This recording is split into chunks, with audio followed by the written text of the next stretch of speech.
अकेला मास्टर ही दोषी क्यों? 10 मिनट लेट हो जाने पर मास्टरों पर उंगली उठाने वाले लोग बताएं कि किस अधिकारी के कार्यालय में जाने पर आपको उसके आने का घंटों इंतजार नहीं करना पड़ता, किस कार्यालय में जाने के बाद आपको यह सुनने को नहीं मिलता कि साहब आज नहीं हैं। हफ्तों इंतजार करने के बाद जब साहब के किसी दिन आने की सूचना मिलती है तो आप समय से कार्यालय पहुंच जाते हैं और 12 बजे तक साहब के आने का इंतजार करते हैं। जब साहब गाड़ी से उतरते हैं तो रास्ता छोड़कर झुककर हाथ जोड़कर उनके सम्मान में अपना सम्मान गिरवी रखते हैं।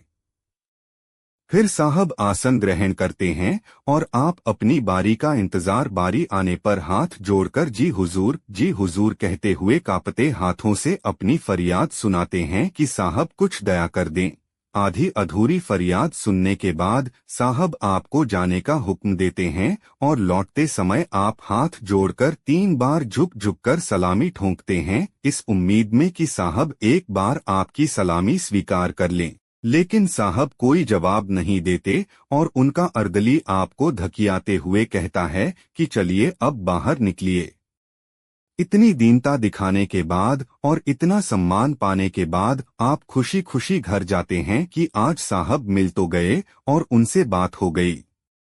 यही लोग स्कूल में आकर शेर बनते हैं और उस मास्टर के सामने अपना पराक्रम दिखाते हैं जो उनके बच्चों का भविष्य संवारने के लिए गेहूं तक पिसवाकर रोटी खिलाता है, हाथ पकड़कर लिखना सिखाता है, डर से आंसू निकलने पर आपके बच्चे को गोदी में बैठाकर आंसू तक पोंछता है, गली में जुआ खेलते दिख जाने पर आपके बच्चे को डांटता भी है और ऐसे शिक्षक पर आपको धौंस जमाते हुए तनिक भी लज्जा नहीं आती।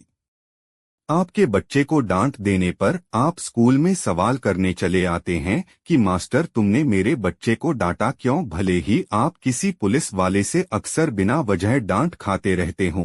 उनसे तो बिन गलती लाठी खाने पर भी आप माफी मांगने लगते हैं, किंतु मास्टर द्वारा अनुशासन बनाए रखने के लिए दी गई डांट पर भी आपको जवाब चाहिए। आप ये भूल जाते हैं कि जब आप अपने बच्चे का रोना सुनकर उसकी पैरवी करने स्कूल आते हैं तो उसी समय आपके बच्चे के मन से अनुशासन के नियमों का भय निकल जाता है और वह और भी अनुशासनहीन हो जाता है, उसके मन से दंड का भय निकल जाता है और वह और भी उद्दंड हो जाता है। वह ये सोचने लगता है कि गलती करने पर उसके पापा उसका पक्ष लेंगे, इसलिए गुरुजी से डरने की जरूरत नहीं, फिर तो वह स्कूल का कोई भी कार्य न करेगा। आप अपने बच्चे की पढ़ाई चाहते हैं या उसकी स्वच्छंदता?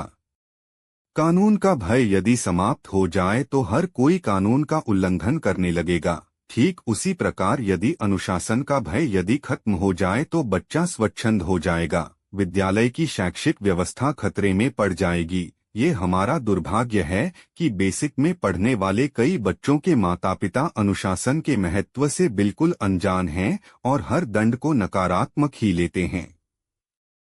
जबकि गोस्वामी तुलसीदास ने लिखा है, भय बिन होय न प्रीति, भय बिना अनुशासन भी संभव नहीं है और बिन अनुशासन शिक्षक छात्र संबंधों की कल्पना बेमानी सी होगी।